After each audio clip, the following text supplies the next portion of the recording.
E então, eles tiveram que inventar uma nova justificativa. Encontrar uma nova justificativa para o poder americano virou uma espécie de piada, a necessidade de um novo inimigo. Temos que encontrar um novo inimigo. As pessoas repetidamente diziam, meio que brincando, que sentiam falta da Guerra Fria, mas era só meio brincadeira, porque realmente sentiam falta da Guerra Fria e queriam recriá-la. Obviamente, se você procura por um inimigo, eventualmente encontrará um inimigo.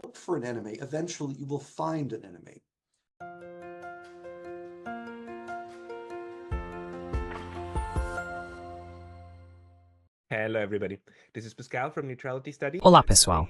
Aqui é Pascal Lotaz, do Neutrality Studies, e hoje estou com um acadêmico fantástico da Universidade do Arizona. Estou falando com o professor David Gibbs, um professor de História, que escreveu inúmeros livros importantes que nos ajudam a entender os Estados Unidos contemporâneos.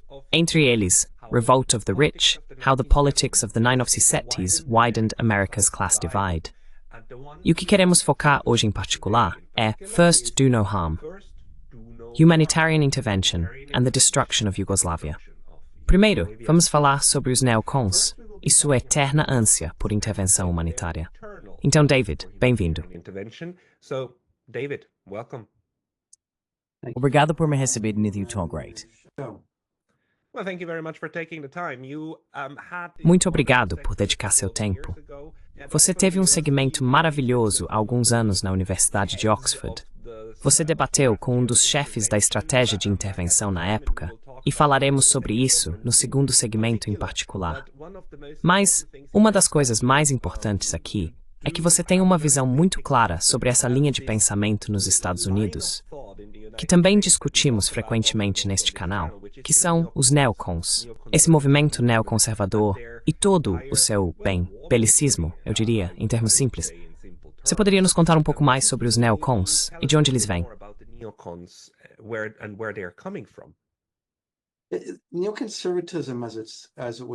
O neoconservadorismo, como foi chamado, realmente se tornou a ideologia dominante do estabelecimento de política externa. Primeiro nos Estados Unidos e agora de forma bastante clara na Europa também, quase a ponto de não ter desafiadores, pelo menos por enquanto. A essência do neoconservadorismo para a política externa é uma espécie de militarismo extremo e dependência da força militar, e uma desvalorização ou desprezo pelas negociações, e uma certa crença de que a força militar suficiente, resolverá problemas, resolverá quase qualquer grande problema internacional. A necessidade de força militar é mais uma questão de atitude, de que os Estados Unidos são tão poderosos, a OTAN é tão poderosa, que apenas uma questão de vontade e determinação ideológica entre os formuladores de políticas é realmente necessária para alcançar objetivos. Isso está sendo totalmente testado no Oriente Médio e de forma ainda mais dramática na Ucrânia. Agora, a origem. Bem, devo parar e entrar na origem dessa ideologia ou você quer me fazer uma pergunta?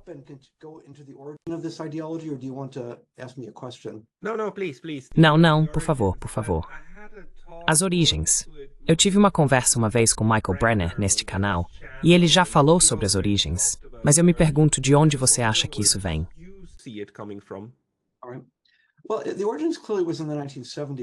Bem, as origens claramente foram na década de 1970, e o contexto era o fracasso americano no Vietnã, e isso foi chamado de Síndrome do Vietnã. Especificamente, os Estados Unidos estavam perdendo a guerra no Vietnã e, em última análise, perderam a guerra no Vietnã. Para uma grande potência, perder uma guerra é extremamente prejudicial e humilhante, e isso causou um enorme dano à credibilidade dos Estados Unidos em todo o mundo. Quero dizer, nenhum dos aliados dos Estados Unidos estava disposto a apoiar os Estados Unidos. Nem mesmo a Grã-Bretanha ou o Canadá estavam dispostos a enviar forças de combate para o Vietnã. A Austrália enviou e a Coreia também, então houve algumas exceções. Mas, de modo geral, a guerra era extremamente impopular na Europa.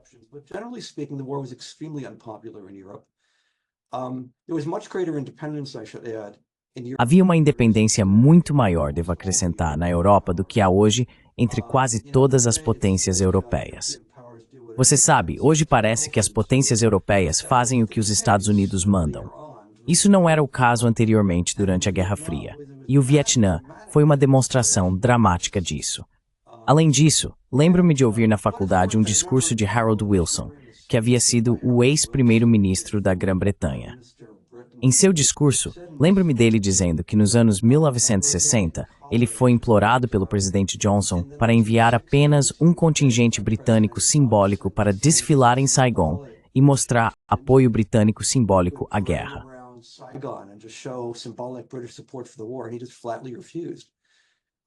E ele simplesmente recusou categoricamente, e isso refletiu o fato de que a guerra estava sendo perdida, e ninguém quer se envolver em perder uma guerra. Então havia isso.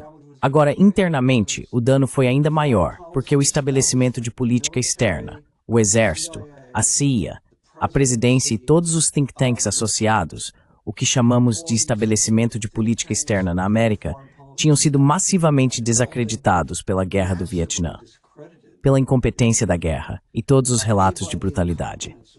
Houve o relatório do massacre de My Lai, onde as forças dos Estados Unidos massacraram 500 pessoas, principalmente mulheres e crianças, sem qualquer oposição.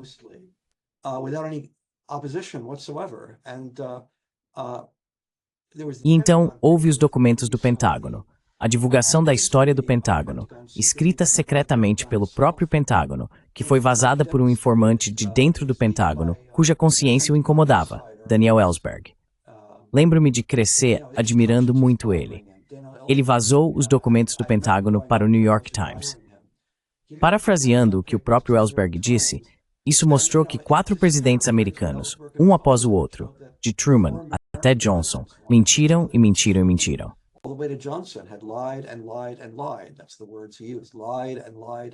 Essa foi a frase que ele usou.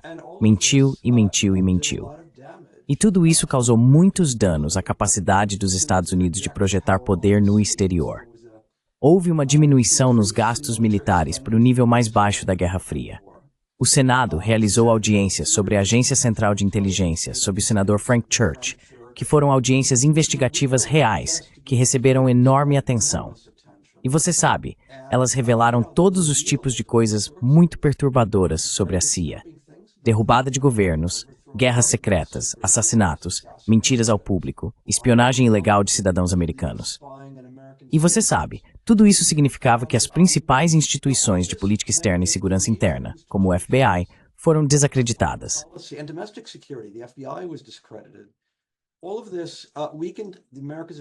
Tudo isso enfraqueceu a capacidade dos Estados Unidos de agir como uma superpotência e de projetar poder no exterior no hemisfério sul. Países do terceiro mundo, como costumávamos chamá-los, estavam agindo abertamente de forma desrespeitosa e combativa em relação aos Estados Unidos e também em relação às corporações americanas, devo acrescentar. E esse era o contexto. O neoconservadorismo foi uma reação contra isso. Havia toda uma série de interesses estabelecidos. Bem, os neoconservadores eram, pelo termo neo, antigos liberais. Alguns deles até tinham associações de esquerda na juventude.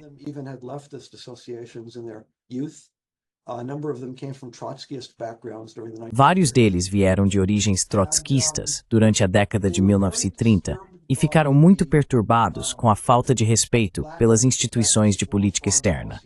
Eram principalmente acadêmicos e escritores mais velhos, alguns dos principais escritores do país, de fato, muitas vezes associados a causas liberais no passado. Eles se moveram para a direita.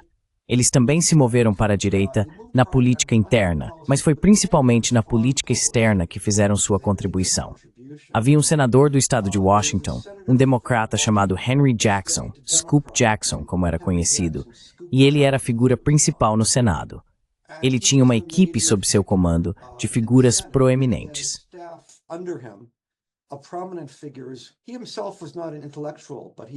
Ele próprio não era um intelectual, mas tinha intelectuais sob sua liderança, neoconservadores que forneceram a base ideológica para o programa político que ele promoveu no Senado com enorme efeito. E isso foi fortemente financiado pelo complexo militar industrial e por grandes corporações também, que viam o declínio da projeção de poder dos Estados Unidos no exterior como uma grande ameaça aos seus interesses. E assim, Essa enorme campanha de influência foi lançada por eles através de uma série de grupos de lobby com o objetivo de mudar não apenas a política em uma direção mais militarista, mas todo o clima de opinião e discussão. É o que eu chamo de lobby profundo.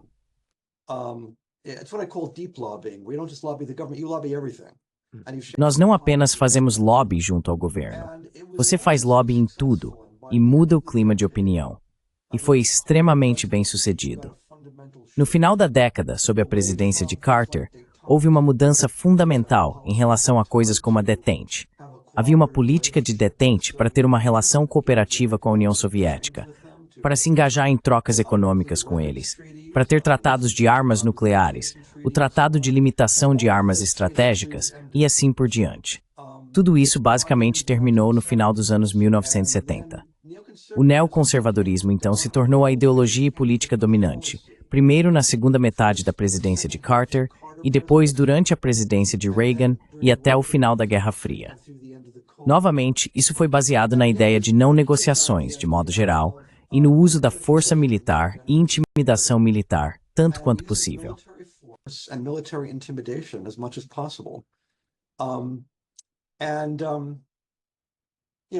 E você sabe, o próprio senador Jackson morreu de um ataque cardíaco em 1983. Mas seus principais assessores, pessoas como Richard Perle e Paul Wolfowitz, alcançaram posições de destaque no Pentágono durante a presidência de Reagan. Eles se autodenominavam democratas de Scoop Jackson, que se tornaram republicanos de Scoop Jackson.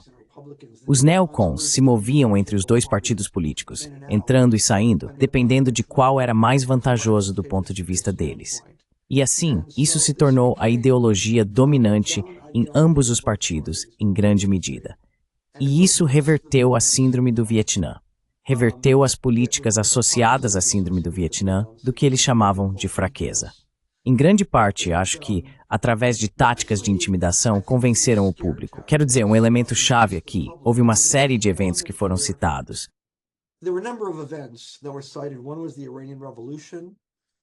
Uma foi a Revolução Iraniana, que foi atribuída à União Soviética por muitas pessoas, embora isso não fizesse sentido, porque se você realmente olhasse para o que aconteceu na Revolução Iraniana, a nova República Islâmica era amargamente anticomunista e antissoviética.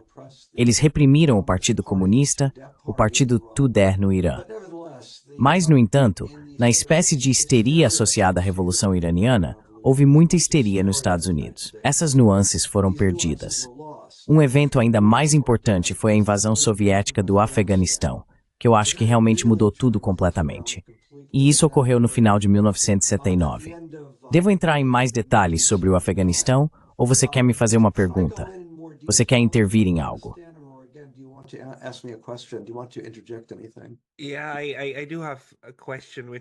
Sim, eu tenho uma pergunta, que é sobre esse elemento que você está mencionando, que os neocons, desde os anos 70, foram bem-sucedidos em alternar entre os democratas e os republicanos. Isso é algo que eles mantêm até hoje? E de tudo que você está me dizendo, essa incapacidade ou recusa em negociar, se isso é um elemento central do neoconservadorismo, então isso me parece muito, muito próximo da ideia de Donald Trump, de paz através da força. Houve alguma administração, após os anos 1970, que não foi dominada pelos neocons?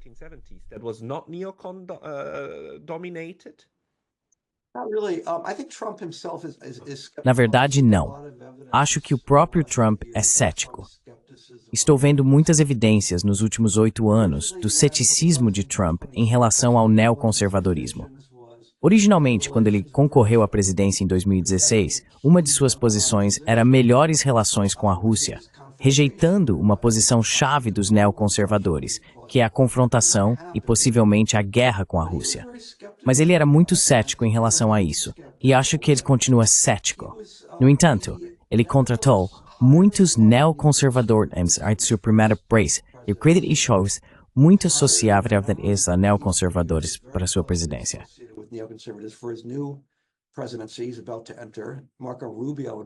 Ele está prestes a entrar Marco Rubio, em particular, o secretário de Estado. E assim ele faz. Acho que um dos problemas que você tem é que o estabelecimento de política externa é tão influenciado pelo neoconservadorismo que realmente não há muitas alternativas a ele. Quero dizer, há algumas. Acho que você provavelmente teve no seu programa pessoas como Jeffrey Sachs e John Mearsheimer, mas essas são raras exceções. E assim, se você quer pessoas que são consideradas especialistas em política externa com experiência, geralmente falando, elas aceitaram principalmente a ideologia neoconservadora. É notável como eles realmente tiveram, ouvimos a frase às vezes, a longa marcha através das instituições.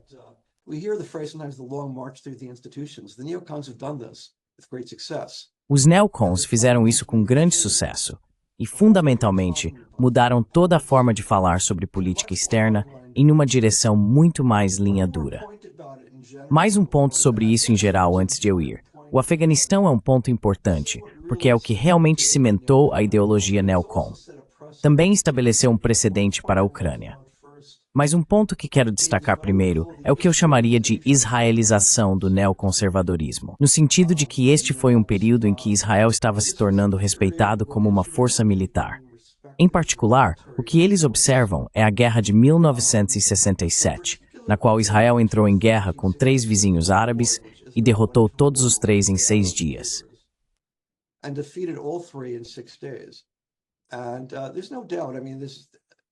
E não há dúvida, quero dizer, há um lado árabe e um lado israelense nesta guerra. Então não vou entrar nesse aspecto. O que quero destacar é que o desempenho militar de Israel foi muito impressionante nessa guerra. Não há dúvida sobre isso. E acho que muitas pessoas nos Estados Unidos, começando pelo próprio senador Jackson, viam Israel como um modelo do que os Estados Unidos deveriam estar fazendo. Este foi um período em que os Estados Unidos estavam perdendo uma guerra no Vietnã. Israel parecia mostrar aos Estados Unidos como realmente lidar com países do terceiro mundo combativos, e eles foram muito eficientes em lidar com isso. Pelo menos era assim que parecia na época. Então acho que havia uma certa ideia de que Israel nos mostraria o caminho para superar o síndrome do Vietnã.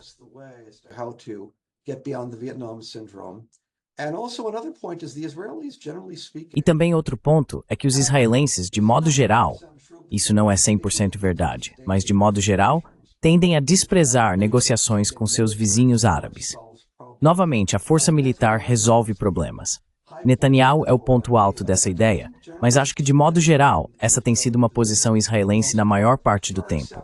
Existem exceções. Sabemos agora, é claro, que Israel negociou com o Egito para encerrar a ocupação israelense do Sinai. Na maior parte, no entanto, eles têm uma preferência muito forte pela guerra e particularmente pela guerra ofensiva. Quero dizer, o exército israelense, uma coisa que eles fizeram, se você é uma pessoa militar e foi para uma das academias de serviço, West Point, ou Annapolis, ou Sandhurst, na Grã-Bretanha, ou Saint-Cyr, na França, você é treinado no que é chamado de culto do ofensivo, que oficiais militares de verdade, competentes, tacam e derrotam através da ofensiva.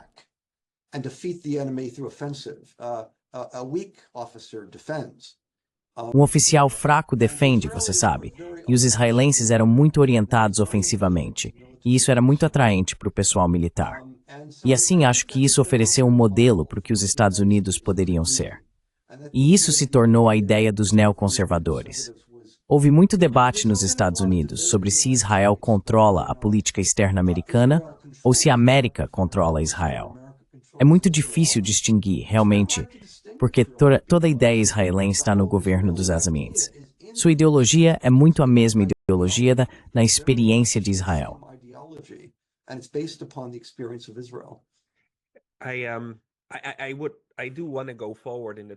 Eu quero avançar na linha do tempo, mas tenho mais um ponto que quero perguntar, ou uma observação para adicionar aqui, que é que tive essas discussões também com Arthur Moini e Chris Mott sobre as origens da política externa dos Estados Unidos.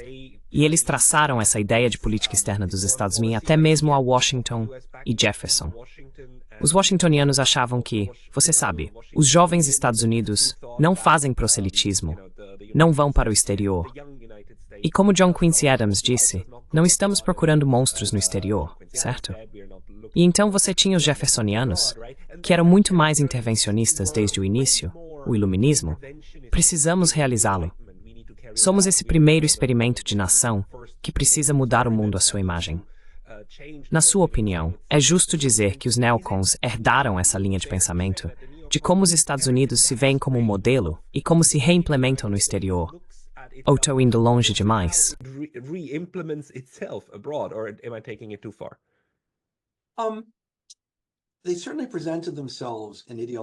Eles certamente se apresentaram em termos ideológicos ao longo das linhas que você está descrevendo, como herdeiros de Jefferson e ainda mais de Woodrow Wilson.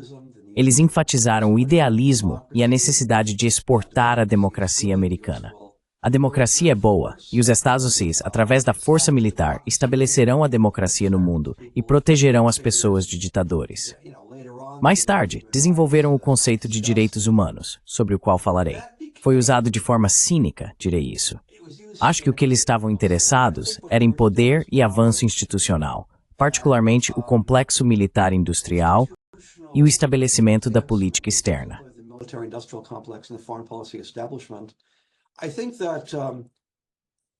Acho que a ênfase na ideologia, em termos de altruísmo, foi em grande parte para relações públicas, pelo menos no início. E sabemos disso porque, em primeiro lugar, originalmente os neoconservadores enfatizavam o poder e a necessidade dos Estados Unidos de usar o poder para nos defender contra a agressão comunista. Mas também somos uma grande potência, e grandes potências projetam. Então eles adotaram principalmente uma espécie de ponto de vista ultra-realista, pode-se dizer. Embora pessoas como John Mearsheimer notassem que eles tendiam a jogar a cautela ao vento. Um realista sério, em sua visão, é cauteloso, enquanto os neoconservadores são tudo menos cautelosos. Mas o poder era realmente o que eles enfatizavam, pelo menos em privado, e em certa medida publicamente.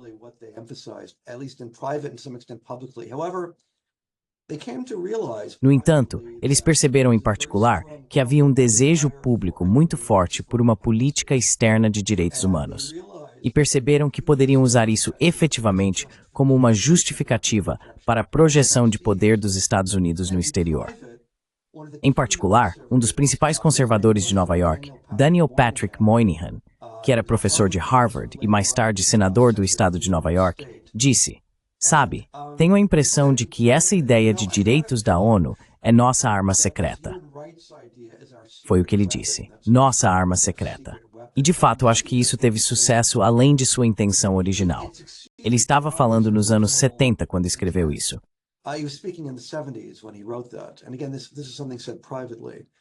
E novamente, isso é algo dito em particular. E então eu acho que eles viam isso como sua arma secreta. Desde o fim da Guerra Fria, e na verdade começando no final dos anos 70, os neoconservadores começaram a usar uma retórica moral, alegando que a América tem um propósito moral de usar o poder no exterior. Mas eu acho que isso foi mais uma desculpa de propaganda inteligente do que uma motivação autêntica. Pelo menos começou dessa forma. De modo geral, quando as pessoas começam a usar propaganda ao longo do tempo, elas começam a acreditar nisso. Isso pode muito bem ter acontecido. Mas eu não acho que haja qualquer dúvida de que no início foi apenas uma manobra estratégica da parte deles e uma forma inteligente de relações públicas.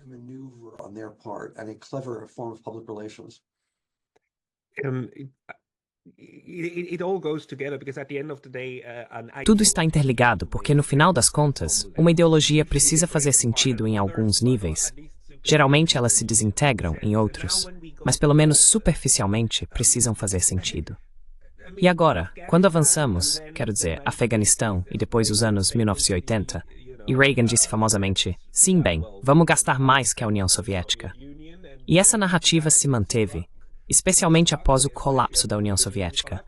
Embora Jack Matlock, o último embaixador dos Estados Unidos na União Soviética, continue enfatizando até hoje que eles negociaram o fim da Guerra Fria, o que na verdade, em certo sentido, é muito anti-neocon, não é? E então o colapso aconteceu 2 anos depois, por razões relacionadas mais diferentes.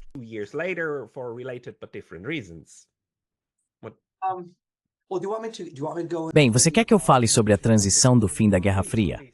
Por favor, sim, certo. Bem, quero dizer, sabemos que a União Soviética estava enfrentando sérios problemas internamente, começando no início dos anos 70. Suas taxas de produtividade econômica caíram, Na verdade, eles tiveram algum sucesso econômico até 1970. Mas depois de 1970, o mundo comunista em grande parte entrou em retrocesso, incluindo a Europa Oriental. A Coreia do Norte, curiosamente, também entrou em certo retrocesso. E o sistema econômico funcionou de forma muito menos dinâmica e menos eficaz do que no passado. E acho que isso foi mais do que qualquer outra coisa o que derrubou a União Soviética. Outro fator, fortuitamente, é que os preços da energia caíram em meados da década de 1980 em todo o mundo, devido à conservação.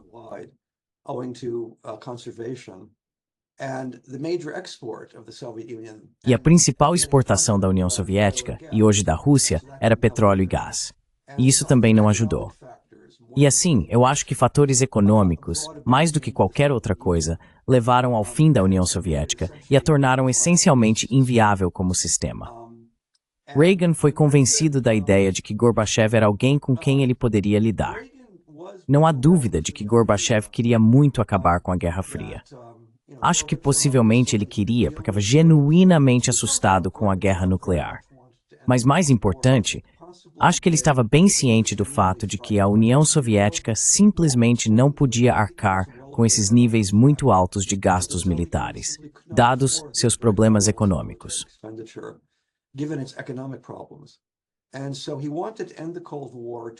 E assim, ele queria acabar com a Guerra Fria para poder desviar recursos para a economia doméstica. Você poderia dizer que ele queria seguir uma política de manteiga em vez de armas. E ele queria acabar com a Guerra Fria para permitir que isso acontecesse. E é notável o quão conciliador ele foi. Em 1986, na Conferência de Reykjavik, ele propôs o desarmamento nuclear bilateral com os Estados Unidos, e poderíamos ter tido provavelmente um mundo desnuclearizado. Reagan, inicialmente, pelo que entendo, concordou com isso. Ele pode muito bem ter feito isso, em parte porque estava sofrendo de declínio cognitivo durante esse período. Mas seus assessores o chamaram de lado e disseram a ele que não importa o que a União Soviética faça. A União Soviética poderia se desarmar, mas os Estados Unidos nunca poderiam abrir mão das armas nucleares.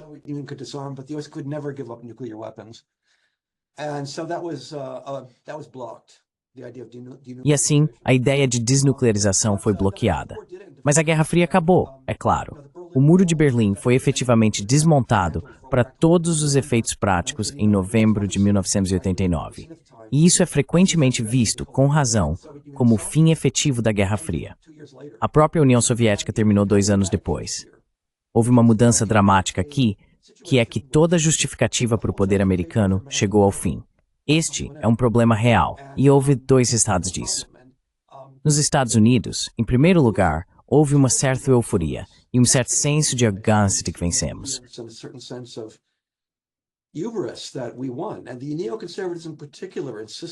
E os neoconservadores, em particular, insistiram que isso justificava toda a sua visão de mundo, que outros pensavam que, você sabe, a política Carter-Reagan era muito confrontacional. Eu digo Carter-Reagan porque as pessoas sempre atribuem todas essas políticas a Reagan. Não é verdade. Elas começaram com Carter. Quase tudo que atribuímos a Reagan, bem, isso é um exagero. A maioria das principais mudanças de política que atribuímos a Reagan na política externa começou com Carter em seus últimos 2 anos, particularmente em seu último ano. No entanto, os neoconservadores insistiram que a mudança linha dura em direção à confrontação e a disposição de aceitar um certo risco de guerra nuclear tinham valido a pena. E os Estados Unidos venceram assimetricamente, sem perdas de pessoal americano.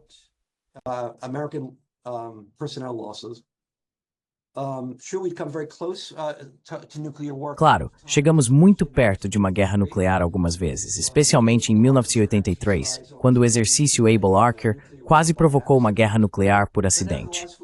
Mas, no entanto, não tivemos uma guerra nuclear, e os Estados Unidos simplesmente venceram. E isso mostra que estávamos certos o tempo todo.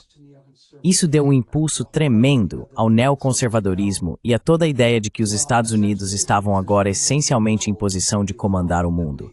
Ou assim pensávamos.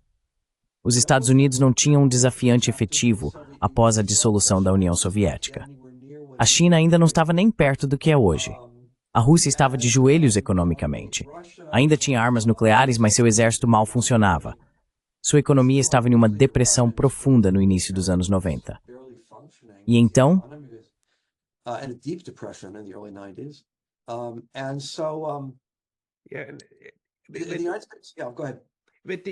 Mas isso não causou uma nova crise para os neocons novamente, porque eles precisam rejustificar essa abordagem por um lado, e por outro lado, há essa outra vertente que, de certa forma, simultaneamente nos anos 80 se torna muito popular, primeiro dentro dos Estados Unidos e depois fora, que é o neoliberalismo, e toda a ideia de reestruturar a economia em torno de um modelo muito particular de mercados livres dos Isso então. Também nos anos 1990, começa a causar estragos na Rússia e no antigo espaço soviético novamente. Você pode falar um pouco sobre isso?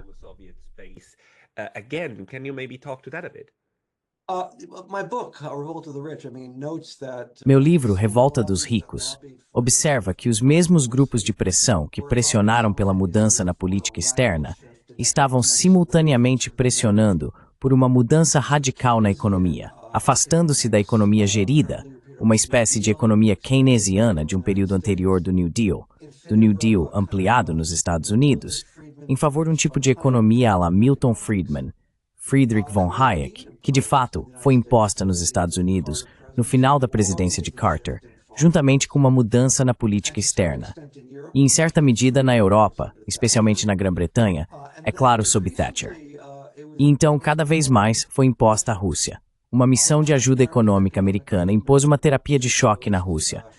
Uma transformação radical para o capitalismo sem ajuda econômica significativa dos Estados Unidos. E foi uma catástrofe.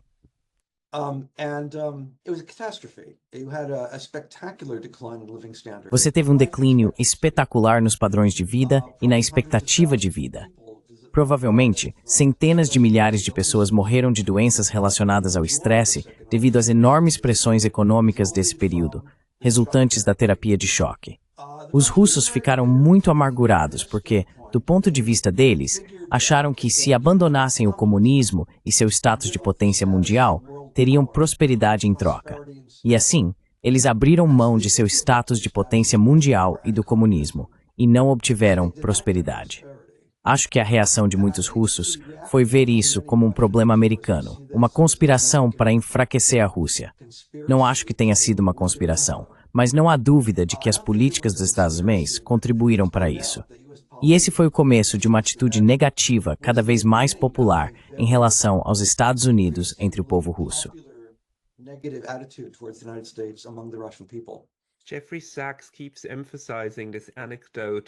Jeffrey Sachs continua enfatizando essa anedota, na qual ele descreve porque fazia parte dos Chicago Boys, esse clube de neoliberalização no exterior. Mas ele continua enfatizando que enquanto fez recomendações claras sobre como salvar a economia polonesa, e especialmente a moeda polonesa, e isso foi imediatamente implementado, quando fez exatamente o mesmo para a economia russa e o rublo russo, foi imediatamente instruído a recuar. Nunca salvaremos os russos. O rublo deles vai para o lixo. Isso é basicamente a política dos Estados Unidos sem declarar oficialmente. E ele diz: fui ingênuo ao acreditar que os Estados realmente queriam ajudar o antigo rival, quando, na verdade, havia algum tipo de entendimento, se não um plano, para, bem, deixar a Rússia sangrar. Você pode comentar sobre isso?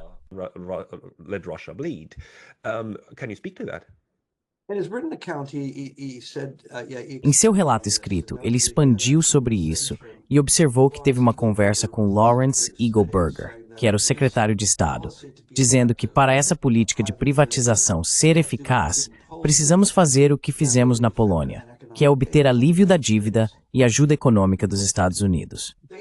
Basicamente, Eagleburger riu na cara dele e disse que os Estados Unidos sempre verão a Rússia como um inimigo, ou pelo menos como um adversário, não importa o que façam. Retiu como tema fordio ou que se causa emanome.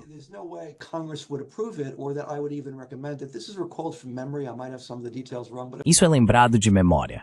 Posso ter alguns detalhes errados, mas efetivamente foi para onde a conversa foi, conforme ele a relatou. E assim, sim, não houve ajuda econômica durante esse período. Jeffrey Sachs, você sabe, tem sido um dos críticos mais eloquentes e articulados da política externa dos Estados Unidos ultimamente. E você sabe, ele sabe muito sobre isso. tendo estado envolvido em todas as principais decisões econômicas ao longo desse período. E sim, não há dúvida de que isso também foi o início de uma profunda suspeita e hostilidade russa em relação aos Estados Unidos.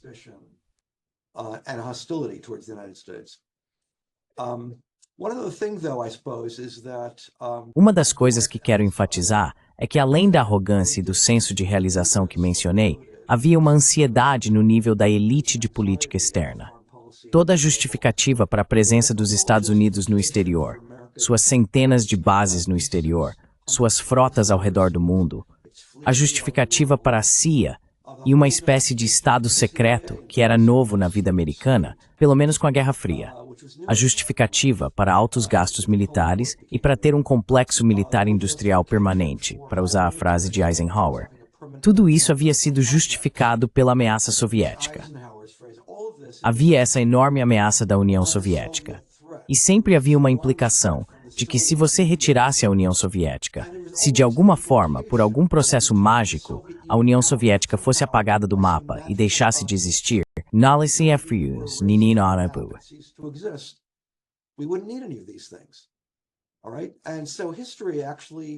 certo. E assim a história realmente fez isso. Como sabemos, o inimaginável aconteceu. A União Soviética foi apagada do mapa e a Rússia se tornou, pelo menos temporariamente, não apenas um Estado amigável, mas brevemente algo bem próximo a um Estado vassalo dos Estados Unidos. E você sabe, o que é notável é que não houve mudança na política externa americana, ou pelo menos uma mudança notavelmente pequena. E eu acho que isso não foi por acaso, mas por design. O estabelecimento da política externa, os militares uniformizados, os serviços de inteligência e o complexo militar industrial estavam todos muito preocupados por quase uma década. Como justificamos todas essas coisas para o público? Como justificamos a OTAN em particular? A OTAN era a joia da coroa da presença americana no exterior.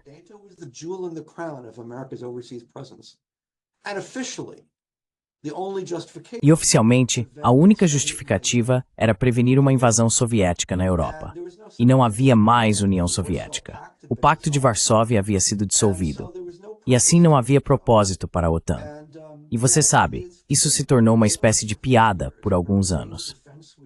Lembro-me de que a Jane's Defense Weekly falava sobre como eles estavam tentando pensar em novas justificativas para a OTAN. E a ideia era que a OTAN talvez pudesse intervir fora da Europa, em algum lugar. E o termo era fora da área. E a frase que estava sendo usada era que ou é fora da área ou está fora de serviço. Certo, fora da área ou fora de serviço. E eles não podem sair de serviço porque é simplesmente o show deve continuar. O show deve continuar. The show must go on. Há, obviamente, uma inércia institucional. Os libertários estão certos ao dizer que as instituições não gostam de sair do mercado.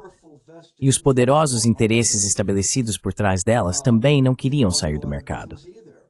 E assim, tiveram que encontrar uma nova justificativa. Encontrar uma nova justificativa para o poder americano se tornou uma espécie de piada, a necessidade de um novo inimigo. Temos que encontrar um novo inimigo.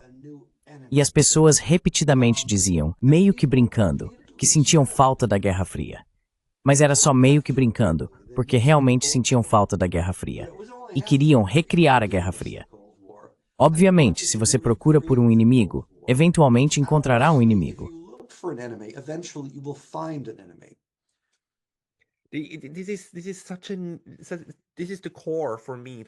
Para mim, o núcleo do pensamento neoconservador é a dialética, ou essa necessidade do outro, significativo e do bem contra o mal, porque você sempre precisa ser bom.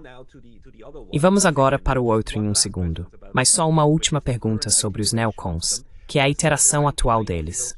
Porque os anos 1990 também são um momento em que, de repente, esse Sr. Kagan apareceu e algumas pessoas ao seu redor começaram a criar o projeto para o novo século americano. Quando uma nova versão dos neocons começou a resolver o próprio problema que costumava ser o objetivo final da versão antiga, e eles começaram a girar uma nova versão dessa ideologia neoconservadora, você poderia falar sobre Kagan e sua esposa, Nuland, e alguns outros, seu grande mentor, Wolfowitz, e onde estamos hoje. their great mentor Wolfowitz and where we are today? Wolfowitz foi provavelmente a figura mais importante durante os anos 90, eu diria.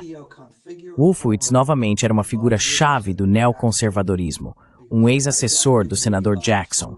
Ele foi vice de Richard Cheney no Departamento de Defesa no início dos anos 90.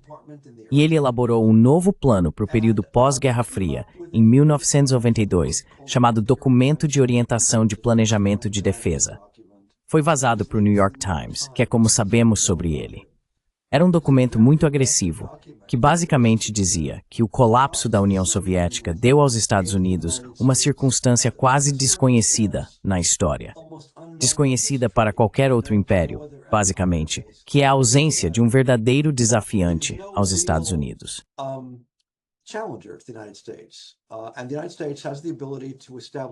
E os Estados Unidos têm a capacidade de estabelecer uma dominância global, estou parafraseando aqui, de um tipo nunca visto antes. O objetivo da política americana após a Guerra Fria deveria ser aproveitar este momento, não recuar, mas aproveitar este momento e estabelecer essa dominância global, projetando-a o mais longe possível no futuro, e intimidar qualquer futuro desafiante, qualquer potencial desafiante, e começar a procurar inimigos. Não disseram procurar inimigos, mas esse era o tom, porque falaram sobre a China e a Rússia como potenciais inimigos. Eles até falaram sobre a necessidade de desestabilizar a unidade europeia na UE, porque temiam que a União Europeia pudesse ser um desafiante.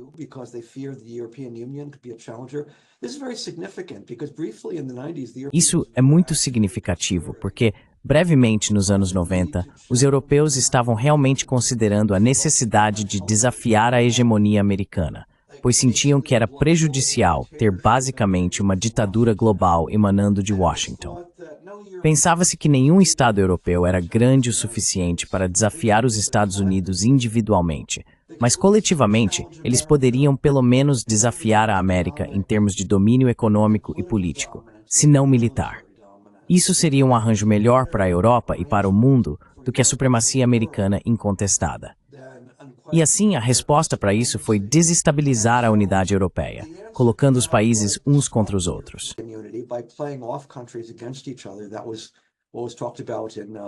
Isso foi o que foi discutido no documento de orientação de planejamento de defesa. A importância vital de impedir que a Europa adote uma política externa independente que eles estavam considerando, independente significando independente dos Estados Unidos, essencialmente fazendo pela Europa o que Charles de Gaulle fez pela França em uma era anterior. E a necessidade não apenas de manter a OTAN e insistir que a OTAN tinha uma função, mas de expandir a OTAN para os antigos estados comunistas da Europa Oriental. Isso foi abordado pela primeira vez, pelo que sei, pelo menos inicialmente, no documento de orientação de planejamento de defesa.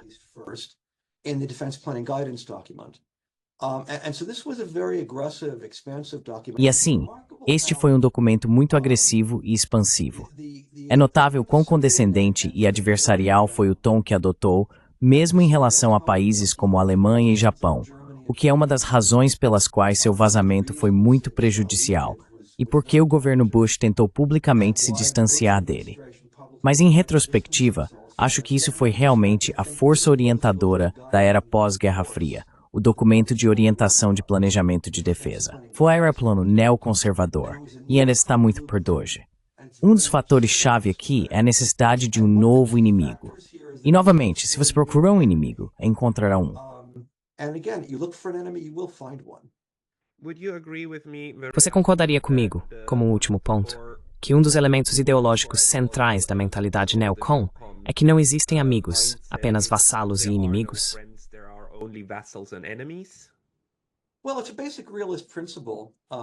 Bem, é um princípio realista básico que você sabe, Charles de Gaulle disse, a França não tem aliados permanentes e não tem princípios permanentes.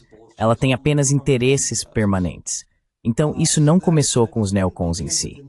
Eu penso nos neocons, no entanto, como tendo uma ênfase extraordinária na força militar, uma força militar agressiva, e na necessidade de usar a força em vez da negociação sempre que possível e fazê-lo ao estilo israelense, de forma agressiva e ofensiva.